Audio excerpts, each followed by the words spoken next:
My name is Chloé Pété, Media and Learning Association. I will be your host and moderator for this afternoon session. I'm very pleased to see a lot of you this afternoon joining us. Can you hear me well? Because I know that I have a little problem with my connection, so I hope you can understand me clearly. While everyone is connecting, I will go through a couple of house rules. First of all, if you could please put your name and institution in your Zoom tag, it would be to know where you are all from. Please also feel free to introduce yourself in the chat. Also, you can put your camera on. It's nice to see new and also old faces. And please keep your mics off during the presentation. Of course, we will have time to discuss and ask questions later on, so don't worry. This meeting, as you all know, will be recorded. We will share the recordings afterwards on our YouTube, either Media and Learning or the ProMS project, but every participant will be informed. Last, if you have any questions, feel free to raise your hands or to put your question in the chat. Also, don't be shy. Most of us are native speakers, speak out, and all questions are welcome. So the agenda for today is busy. So first, I don't know if you can all see the agenda.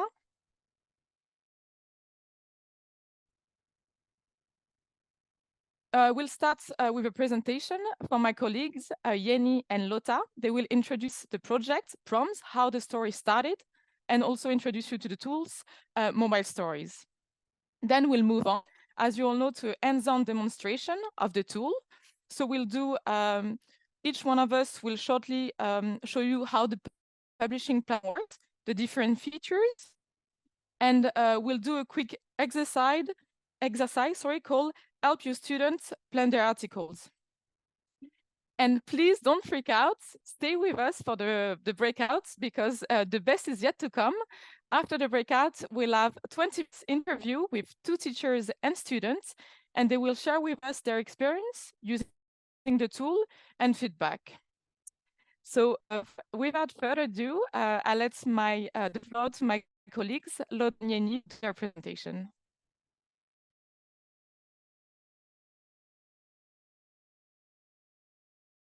Thank you. I'm Jenny Sköld. I'm waiting for the first slide there on my presentation. There it comes. I'm Jenny Sköld, and I, together with my colleague here, you can see her behind me, Lotta Bergseth, we have founded this innovative media literacy tool called Mobile Stories. And Mobile Stories is a pedagogical tool designed to make students and young people more resilient against false information and more enthusiastic about journalism. We also lead this international project called ProMS, which is an acronym for Promoting Media Literacy and Youth Citizen Journalism Through Mobile Stories. And today we'll share, as Chloé said, more about the tool and about our project. And first, next slide, please. Well, we have some questions for the audience. I would like you to raise your hand if you are an educator or occasionally lead webinars or workshops related to media literacy. Let's see your hands. Some of you. Pretty many. Yeah. It's ticking up here. So I guess a large part of this audience are working as educators and sometimes with young people. So next slide to the next question, please. Raise your hand if you meet students or young people who have a distrust towards journalists, who feel overwhelmed with information and skeptical about everything. So now let's see. This is interesting. yeah, it's ticking up quite quickly here. 13, 14, 15, 16. Yeah. I think many in this digital room share the same experience. And this is also actually what led us to the idea behind mobile stories. Next slide, please.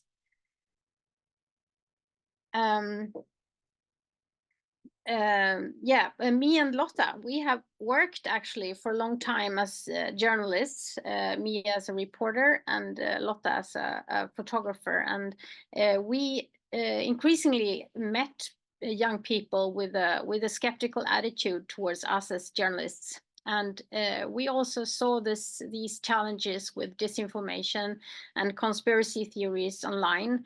And with this tool, we wanted to transfer our skills as journalists with a scalable pedagogical tool to be used in school and also outside for young people. And the tool is, the target group is young people between 12 years and up to 19.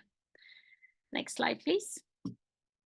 And I'll say, I need to add too that it's not only for schools. You can also use the tool in NGOs working with young people, or as a youth organization, for example, to engage young people in your field.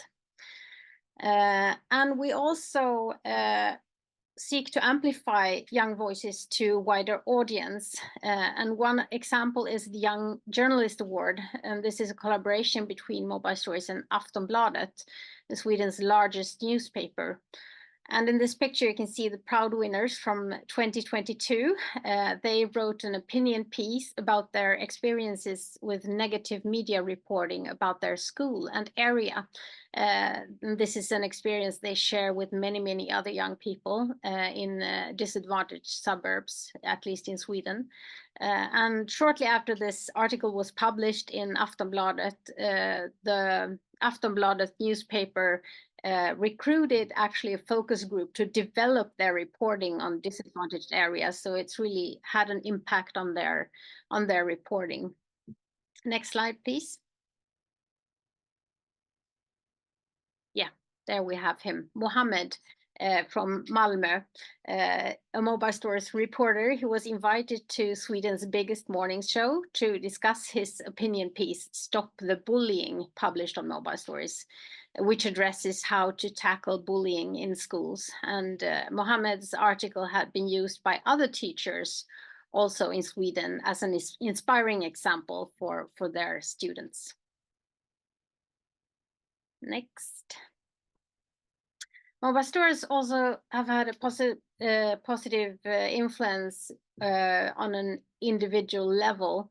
For instance, as you see here, Guled Mohammed, after working with Mobile Stories and interviewing political leaders with Mobile Stories, he actually started a youth editorial office in his disadvantaged Stockholm suburb of Järva. And here you can see he shared his motivation in an interview with Aftonbladet after winning. He also won the Young Journalist Award last year. And he says, I want to give young people in this area something meaningful to do in their spare time instead of just hanging out. They can engage in journalism and questioning. That is the most important thing we have in our democratic society. Next slide. And now I want to talk a little bit about how the tool works. Next. Mobile Stories is a publishing platform that allows students to create content such as articles, opinion pieces, podcasts, or video reports. And to the left here, you can see the tool's interface, and to the right, the publishing platform where students can choose to publish their articles when they have been approved by a teacher, for example, or other administrator. And we are still working on the design and functionality on mobilestories.com. This is a new platform for us. Earlier, we only had mobilestories.se. So this has just been launched, actually. And we have been working with this together with our developer, Johan Glimskog, who also is the architect behind the whole solution, the tool and the platform. Next. This is what the publishing process looks like, or production and publishing process. Students receive video tips from journalists and other experts along the way, along with reminders about fact-checking and journalistic ethics, and they can peer review other students' work and collaborate on articles. And after the mandatory approval from the teacher or other editor, students can publish their work on mobilestories.com. And in the ProMS project, we are using AI to train our little meerkat buddy Trusty so that he can give students even more tailored support while working with the tool. Next. And here is an example of a feature in the tool that is very important. We think it's about sources. The students need to add the sources they have used for their article, and this is mandatory. And also, as you can see to the left here, or to the right, sorry, in the published article, the sources will be at the bottom of the published article, just like in a Wikipedia article. And that's also for the transparency and for the trustworthiness of the article, that the audience can, that the reader can click on the links here below the text. Next. In this ProMS project, we have also recorded videos with international journalists. As you can see here, some examples. We have Milja from Vasabladet and Ushi Jonas from the fact-checking organization Corrective, and Thomas Barrow from his correspondence in Germany. We have a lot of different journalists with different backgrounds from different countries and continents in the tool guiding the students. Next. And working with mobile stories also mean following ethical guidelines. The initial version we have been using in Sweden is based on the code of ethics that Swedish media abide to. And the students receive information and reminders about the code while working with their content. And also a link into the code is included at the bottom of all published articles. And in the ProMS project, we collaborate with other organizations, such as the Trust Project, for example, working with media ethics in schools to develop an international ethical standard for youth citizen journalism that could be used by all young people working with journalistic methods. Next. And here is an example of how it looks. At the bottom of the article, you can see a link to this code that the students work with. Yeah, next. Next, please. This is some, yeah, let's go forward to the ProMS project. Yeah, here you can see the consortium. You can recognize some of them. Since October, we work together to scale Mobile Stories tool across Europe, and starting with pilot countries Finland, Ireland, and Romania. Our project includes 7 organizations from 6 European countries. And here, the picture you see here is from our kickoff meeting. Next. This is our timeline for the project.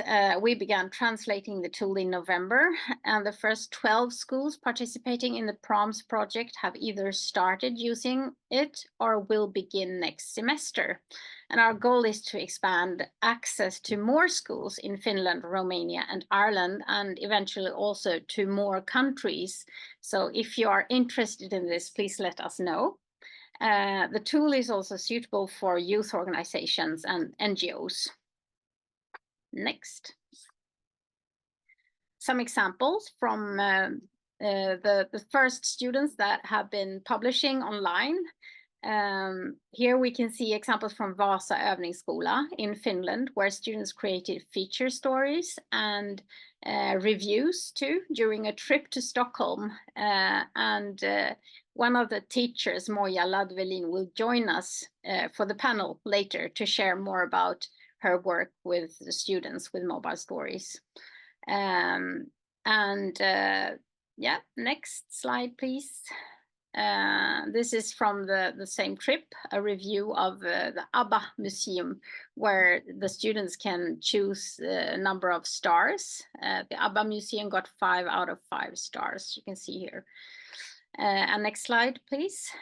Finland has also worked, Vasa Övningsskola, with the Competence Week, a week when students can dive into different subjects and different fields. And this group have learned more about journalism. The teacher, Alan Kongari, will also visit the panel later today to tell more about his experience. And then we have an example from Ireland also. Later, we will hear from student from Castle Island region in Ireland with one of the schools there that have already been starting publishing. Next slide. We also want to mention that we have in this project the eTwing ambassador, Emily Hahn, a Swedish teacher who has helped us with lesson plans to facilitate cross-border collaborations between schools in the different pilot countries or other countries, so that you can use this to work with mobile stories across nation borders simply. And these are the different themes that she has been working with. Next, please. If you're a teacher or an educator interested in trying this tool, please provide us with your email address at the end of today's session. And you will also receive instructions and an invitation to create a test account, but you will get more information towards the end of this session about this. Next slide. And these are our different, if you want to follow us on social media, we are right now, we are most active on LinkedIn actually and Facebook, but we also, you can find us on YouTube, Instagram and TikTok as well. Thank you. That's all for me. Thank you, Jenny, and thank you, Lotta. Now, I was wondering if anyone had any question before we move on to the breakouts. Any urgent question? If you're too shy and you don't want to ask it in person, you can always put it in the chats. Okay, so we will then, I hope you can still hear me well without too much trouble. We will then move on to the breakouts. I know why my connection is not working. Bella, you have a question. Yes, usual. Hello, everyone. Hi. Fascinating presentation. Thank you very much for your so huge job. I'm just asking you when we can ask you for some support, probably advertise from you. I mean, here in Romania, in Georgia, we're trying to make a project of media literacy for Russian immigration, in general, for Russians. There are a lot of children, so Russian children. So I'm wondering how I can, I and my colleagues can have your connection with you by mail only or by So you can reach out to the team through Right. I or through, we'll share an email address at the end of the presentation, at the end of the session. You can join us. And as Jenny said, we will offer anyone in this session a possibility to try for free to test, to have a test account and to try the publishing platform. So if you are interested, then let us know at the end of the session and yeah, you can have access to the platform then. Yeah, and we should translate it in Russian also. No, As minimum. So for now, the plan is that we have it in English. We might All do right. some translation in, I think it's Finnish and maybe Romanian, so the languages of the project partners. But for now, because the project funding, Yeah, I understand. maybe, we don't know, one day we'll do more translation, but I think Jenny can answer to that. Thank you. Yeah, sorry. I just wanted to add too, maybe you didn't have time to read my slide there, that in this project there is the names of the organizations are News Decoder, Media and Learning, and we have Tritonite, and we have Forum Apulum in Romania, and it's Sköld in Ireland, and Media and Learning Association in Belgium. Have I forgotten someone? No. No, that's it. Yeah, so for your question, actually we are going to translate it's not that far away. We're translating our tool to more languages, and it makes it easier that we can use AI, but we still need proofreaders in the different countries, of course. But we are it's not too far away, at least. And I find it very interesting what you say about the Georgia and the Russian young people in your country. Would be great to talk more to you, so please get in contact with us. Yeah, I will. Thank you very much. So we're running out of time, but we have a couple of questions. So first, there's one in the chat from Araline. She's asking what has been the reaction of students, or will you cover that later? So we'll have two students coming up so they can share their experience. But maybe, Jenny, you want to talk a bit about it? What was the reaction in Sweden, for example, in Finland of the students? And she was specifically talking about reluctant students. Yeah. Actually, we've heard that many students that do like our tool are not the same students always as those who like school generally, or like the ordinary teaching. So they find it motivating and engaging. And I think a key thing also is what we try to recommend teachers is to actually let the students choose subject, for example, to choose a subject that they actually think like or are engaged in. But we've talked to 2 Irish students that we will hear later today, and they really liked it, so that's good. But we haven't done these big surveys yet in the international context yet. But in Sweden, it had a really positive reactions from teachers. And indeed, survey will be conducted by DCU, our Irish partner. So just one thing, I see a couple of questions coming up in the chat. So maybe Jenny and Lotta, you can take some time to answer it. We'll have one more question from Isabel. Thanks a lot, Chloé, and Jana and Lotta. I'm really, as a journalist working for a news agency, I'm really impressed by the work and the results. You seem to have created a real newsroom for young people with a strict process and verification and editorial steps. Congrats. I would like to know if this tool, as the publication and the tool are also available in English. So how could we, for instance, as a media literacy association I'm volunteering in, promote this or implement this into, for instance, English class in France? Because I understand the publication will not be with the editors, and so will not take place in French as soon as I would like. So if it's in English, I will see a possibility to involve English teachers.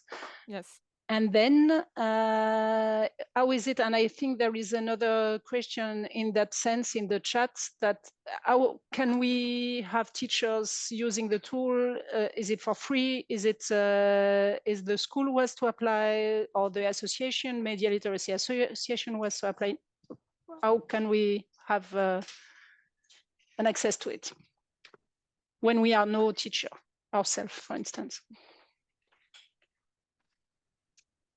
Should I answer that? Yeah, you can answer, Jenny. Just quickly, because then we'll move on to breakouts. Yeah. So use it in the English class is good, because that's what we are aiming for in this project, and that's the level of the English language as well, B2 level. If you're not a pilot country right now, we'll see as part of this project, we also look for sponsorships and different financial models to be able to offer our tool for free for schools, but that is not quite ready yet. But there will hopefully be opportunities for schools to use it for free. Otherwise, we have a license model that we use in Sweden too, and it's not too expensive. So either as an organization, you can apply for a budget for using mobile stories, or maybe we can find another solution. Or if the school wants to pay a license, that's the alternatives. Shortly. Okay, thank you. I may come back later directly to you for details about the numbers of users under one license who could use it, and so on. And also for now, just to let you know that we haven't agreed on a specific license for the international projects, because the project started 6 months ago. So it's something also that we need to review for the European market, a wider European market. Anyway, so thank you for your question. We will now move on to the breakouts. So I will quickly explain to you in a few seconds. My colleague, Dovi, will assign you to 4 different breakouts. So me, Jenny, Lotta, and my colleague Sabine, we will then show you the tool. And we also go through a little exercise called Help Your Student Plan Their Articles. So as you can see here, there is a Miro board. So there's a template designed for teachers and educators using mobile stories to plan their work with the student or a group of young people. It aims to guide you to finish and complete a task or a classroom material. So we'll do that. It's really easy. My colleague will put the link of the Miro board. If you're in the first room, then you'll use the little post-it notes in pink. Second room, it's blue. Third, green for yellow. It's really easy to use. You just drag the sticky notes and you can write your answers in it. And each one of us, we will explain you the exercise and we'll show you the tool. I see that everyone is back now. Lotta is here. Jenny is here. And Sabine. So we have a couple of minutes quickly just before asking Alan and Moya to join us along with the students. So I was wondering just how did it go, if you have any feedback or any question from the audience. I know that on my side, there was one question from Tamara Croatia that I could not answer.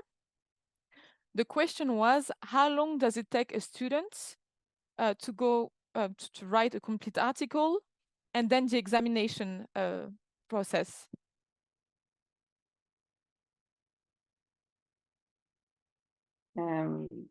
We think it usually take a few lessons, but it depends, of course. If they are doing a feature article, it takes a little bit more effort, but a few lessons, maybe three, 4 lessons.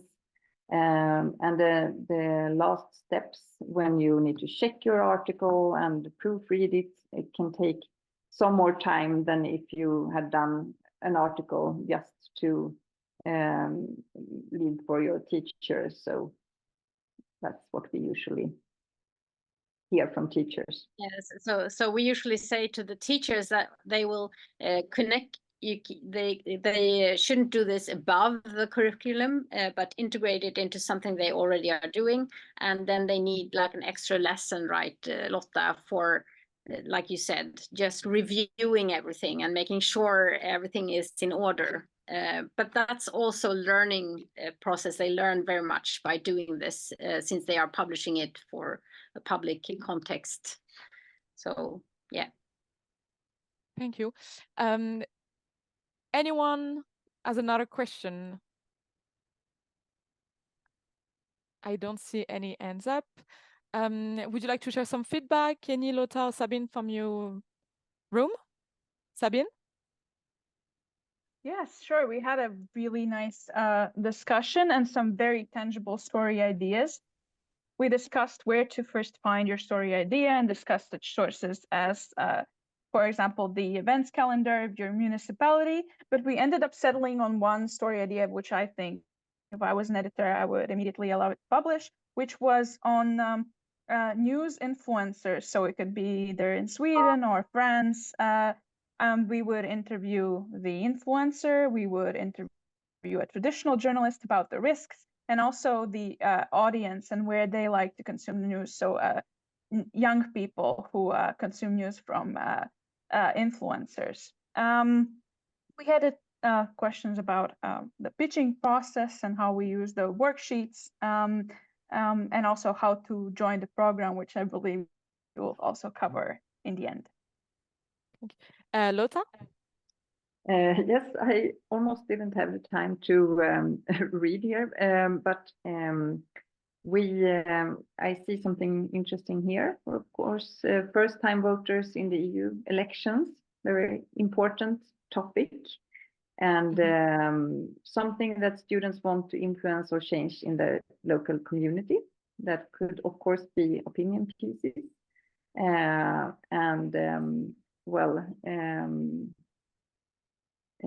I see here on sources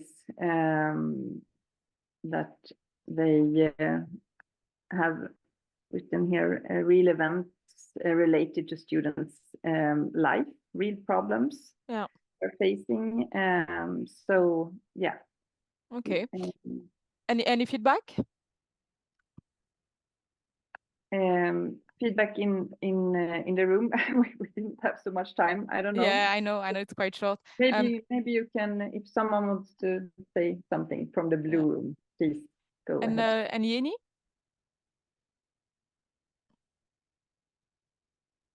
We can't hear you.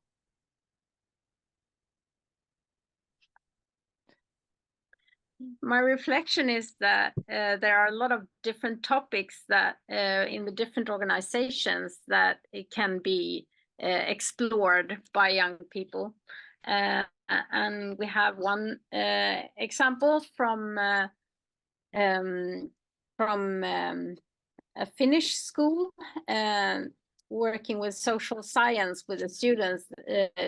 They could, for example, interview a politician about something that is current and also is also relevant for the students. Like, for example, in Finland now, there is a debate about the allowance from the state is going to be cut down, which make it hard for the students. And yeah, we said that the audience should be out to those in power, so that they can so that the article actually could have an impact on those who are decision makers, and also that if the students are helped by the support of the Mobile Stories tool, they can also send it to a local newspaper, for example, to get it published in a real newspaper. Yeah. And also we had the subject of migration and inclusion and human rights from an organization working with that and youth. So that could be a really interesting field to explore. Yeah. Okay. Thank you. So now I will ask our teachers to join us. Moya Ladvelin, I hope I pronounced your name right, and Alan Kongari, along with our students from Ireland. I don't know if they have joined us or not because I don't know their names, but please feel free to open your mic.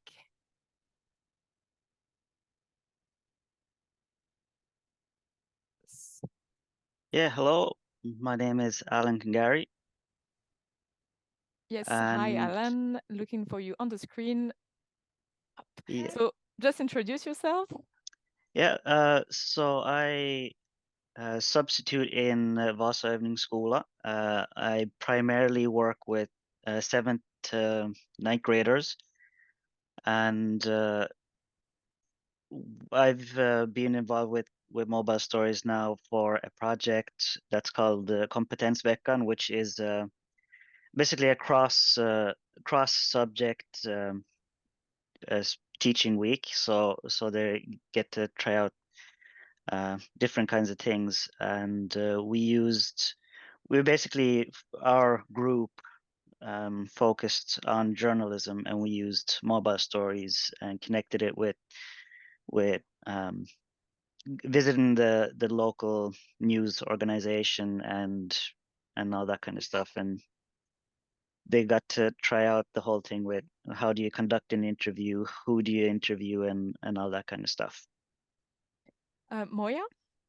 Yes, hello everyone. My name is Moya Ladvelin and I'm an upper secondary school teacher, which means that the youngsters I work with here in Finland are between 16 and 19. And my subject in the school is mother tongue, which is in a Swedish school, obviously Swedish and literature and language as well. And I have been working with mobile stories now. I did the first test last autumn with 2 groups among these upper secondary school students. And that we did in the Swedish version then. And now in the spring, we had this during what Alan was talking about, this competence week. So we did a study trip to Stockholm for a week, and we used the English version then that we are talking about today. So that's my experience about the mobile stories. Okay, so we had a couple of questions for you. If the audience, you have a specific question as well, please raise your hands or put them in the chat. So the first one was how many students were involved in using the school? So how big were your class? And also, could you briefly describe us a project or an assignment where you used the tool? So Moya, go first. Yes, okay. In the autumn, when we tested for the first time, I worked in 2 different classes. I had something between 24 or 26 students in both classes. And we are actually working with a theme in our school this year, which is about well-being. So I was the teacher that forced them to write about well-being, but they could have an own angle or from which perspective. So they actually wrote about quite many different things. So that was in the autumn, and now in the spring then again, so it was about that they actually choose themselves what they wanted to write about, but it had to do with because it's like Alan said, we have this week when we are supposed to work over different contents in school and different subjects, and we had literature and history and the language.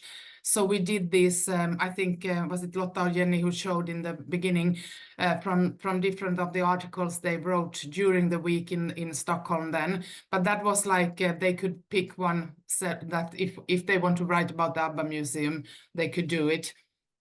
So I have worked like in 2 different ways, both by forcing, that was good, and also by the students choosing themselves, and that was good as well. And before moving on to Alan, I wanted to ask you, because someone, it was one of the questions, how long did it took the students? Was it several lessons to finish their article and all of that?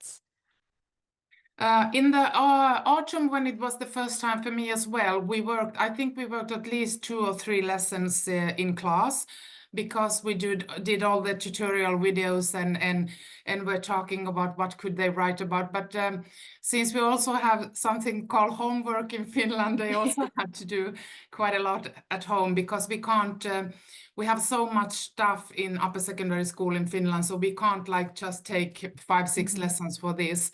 But otherwise it was really suitable for the course content, because it was about media. So I would say 2 to 3 lessons during the course. And now in the spring in Stockholm, I actually don't know, because they were writing, sitting in a museum writing in the hotel rooms in the evening, or so I couldn't tell, because I wasn't engaged in that process at all, because they did it by themselves. Okay. With So their mobile phones, yeah. So you had 2 experiences. The first one was redirected, where you gave them instruction. You went through the whole, all of the videos, the tips, the advice, and everything. And the second one was then really more free and up to the students themselves. Yeah, because the first one was like we did many of the videos together as well, and we signed in together and looked at the program and but now in the spring again, then our IT pedagogue Andreas Sundstedt, he did like a 20-minute session with the students before we went to Stockholm. So he just said, take the app down on your phones and you do this, and then actually the youngsters did all the other work by themselves. So, yeah. It's great. And you, Alan, would you like to share? Yeah, I found that it was quite varied for the different groups. There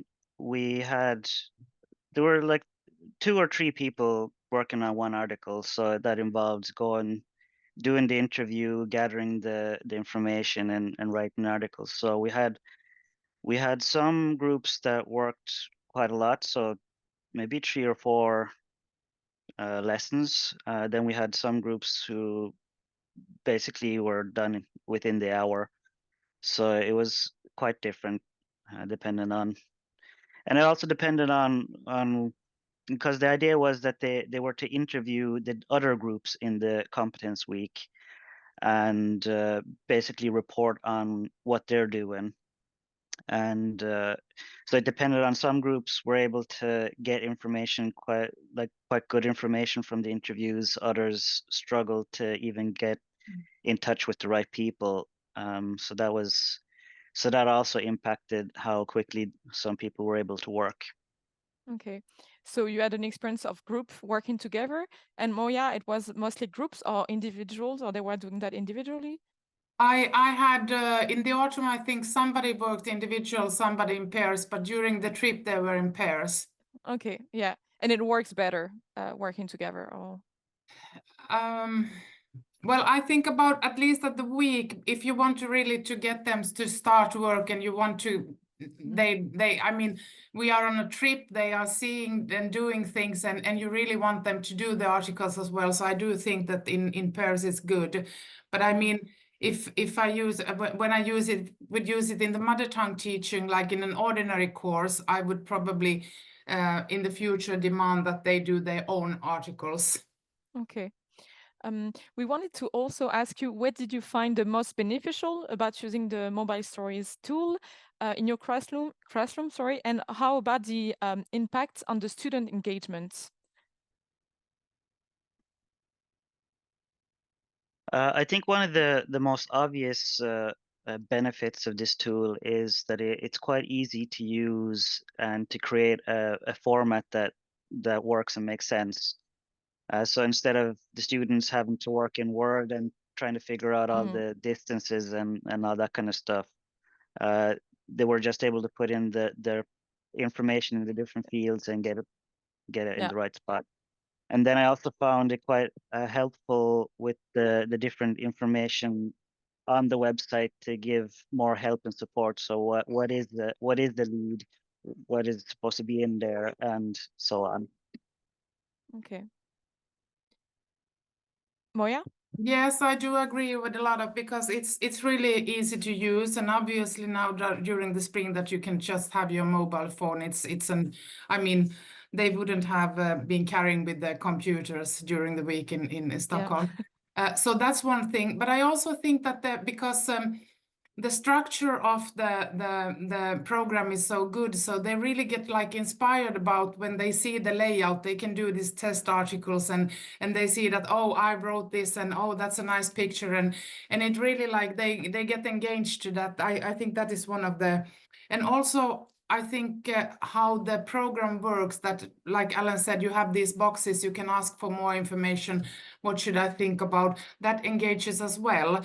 So I think it's like, in some way, I think I explained last autumn for the students that it's like a coloring book, that it says that here you have to put some red and there you have to do that. And that actually is quite nice for them, because then they don't have to struggle that much with like when they are producing the text to think about how is this layouted and stuff. They just have to write and then put it in. Yeah, indeed. Instead of focusing on the form, they focus on the content. Yeah. Yeah.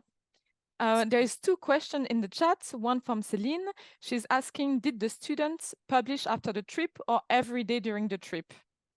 If they wrote during the trip. Yeah. Yes, they did. Yeah. It was We during the had trip. asked them to have the articles ready by when they came home on Friday, but then we actually gave them some more time. So I think we had deadline Sunday evening. We were on the trip from Monday to Friday. Okay. There's another question from Arlene, and she asked, did anything change about their attitudes toward journalism? Because at first, Jenny and Lotta, they asked us to raise hand if we were encountering a lot of difficulties with students distrusting journalism, for example. So did it change their attitude? I don't know if I can go in and say about their attitudes against journalism, but I certainly do think that it changed their attitudes about writing, because it's like public writing in a way that they feel it like it's meaningful for them to do some writing that is published and everybody can read it. And we also gave the addresses to the pages or to the articles to the, like, for the example, their parents, so they could see what have they been writing about. So I didn't like, because I didn't measure what do you think about journalism or how do you before that, so I couldn't, but I truly can say that I think that there were many like really surprising nice students that I didn't expect to like I thought that okay, they will not deliver a text during the week, but that was a good, so really true, or against the writing, yes, positive. Okay. That's good to know. And Alan, I had a question. What kind of feature do you like the most about the tool? Is there any particular format, for example, the students liked more, or you think is work best, for example? Yeah.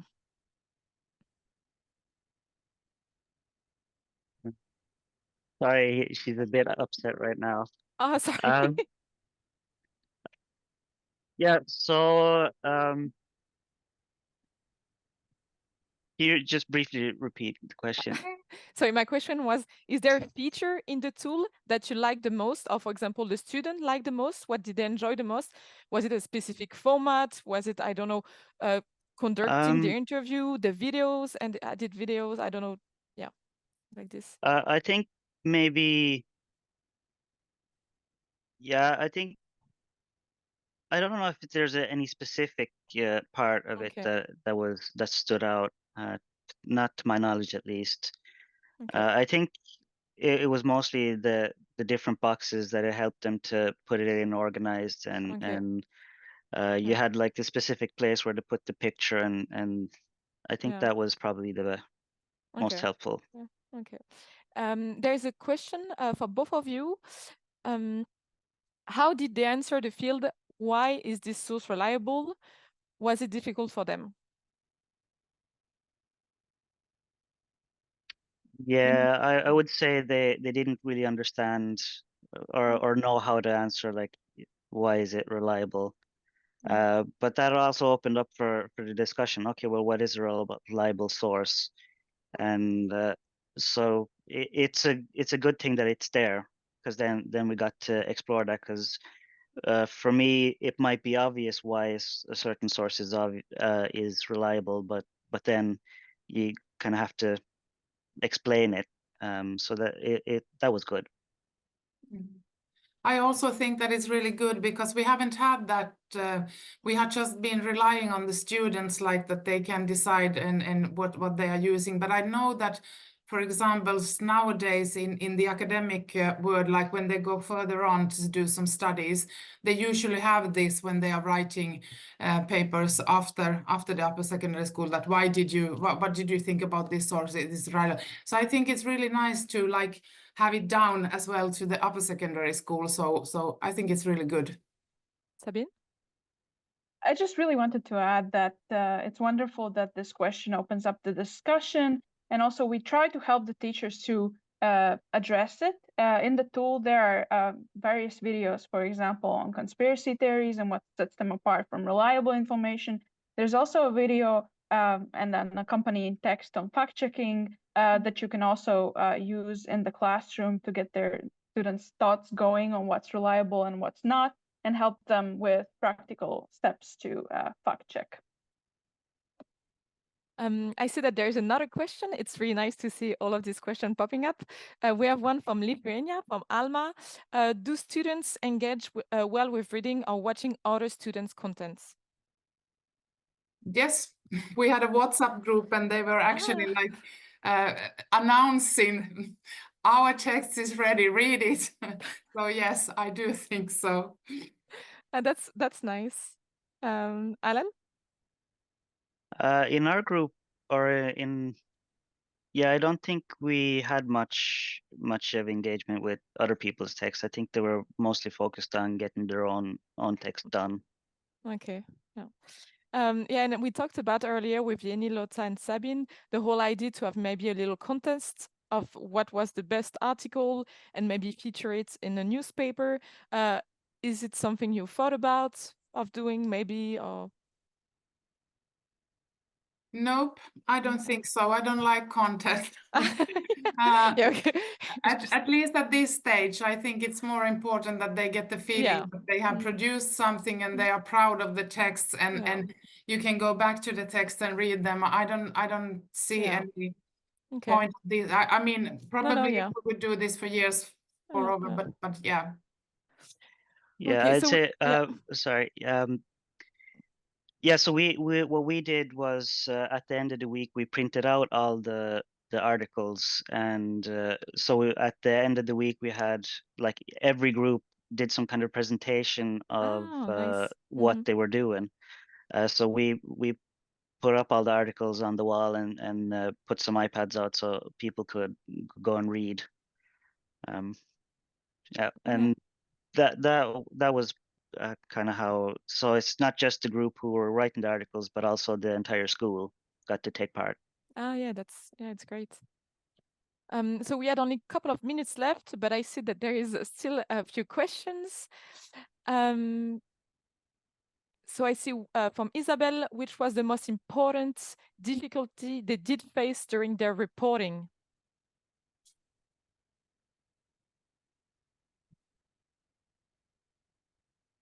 Was it most difficult? What was the what was the question? I'm sorry. The question was, which was the most the most difficult, I would say, they faced during their reporting? Was there something they really struggled with? I think with the pictures, at Really? least in the autumn, because really? you have to know which picture is like the big picture, and if you don't read the instructions that well, then it will mess a little bit. That we had something with in the autumn. Yeah, I can't remember that. Yeah. Okay. But it's we quite had logic when you know it. Yeah. Yeah, we had some similar struggles. I'm sorry, can I just say something? I can't find my thumb. About because these students, they chose many students choose the most complex article type at the beginning, because that's the most powerful and nice looking, but also the feature story template is the most advanced with the images and everything. So we were really impressed with these students. The result, the published articles were really nice looking. So very good job for the first time for the students. Okay, so if there is no question left, we'll have only a few minutes, so I will thank everyone. First, I will thank Moya and Alan for joining us. We're sorry, but I think I can't see our students, Irish students, joining us, but we got some feedback from them by email. So maybe, Jenny, if you'd like to share with the audience what the students said. It was a couple of questions that we asked.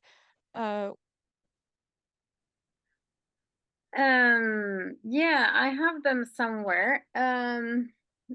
It was very positive. It was really nice to hear because they said the same thing as the teachers here about that it was really easy to use.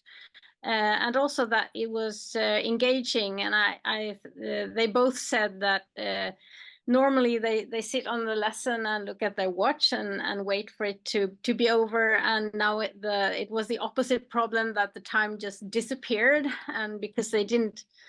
And also they said that they were learning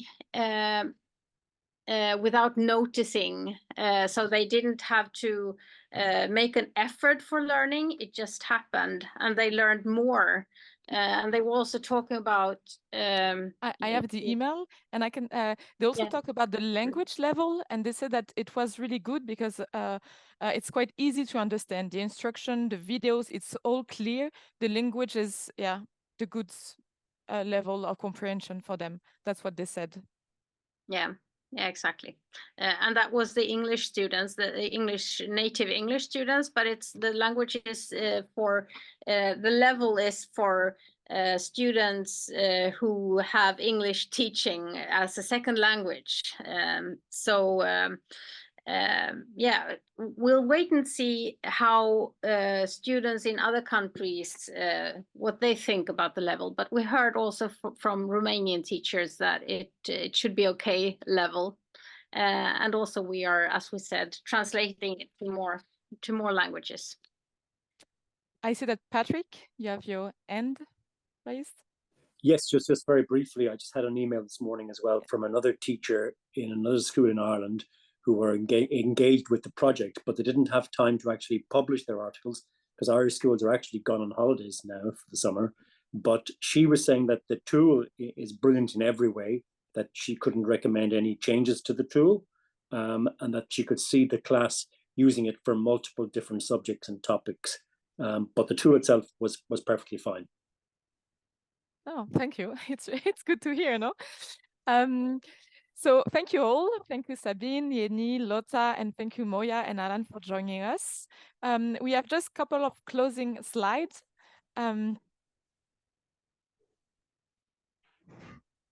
So yes, first, it's just a little reminder for all of you and for the ones who join us late, is that if you want to try the tool for free, we can share with you test accounts. So you just have to fill in the survey when you logged off the webinar with your first and last name, and we'll then send you all the logins and explain you how to access to the platform.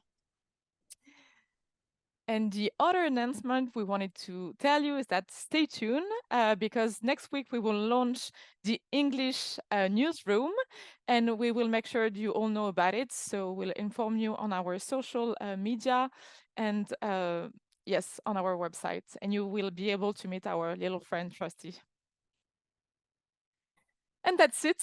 Thank you all for today. I was really pleased to see you all. We will, for the Media and Learning Association, we will announce very soon our webinars for autumn 2024. It will be a bit about the same for 5 sessions once per month. And you can check out our news on mediaandlearning.eu, subscribe to our newsletter, and you can have access to all our recordings on our YouTube channel. So thank you all, and also thank you to my colleague, Dovile, for her support. Bye-bye.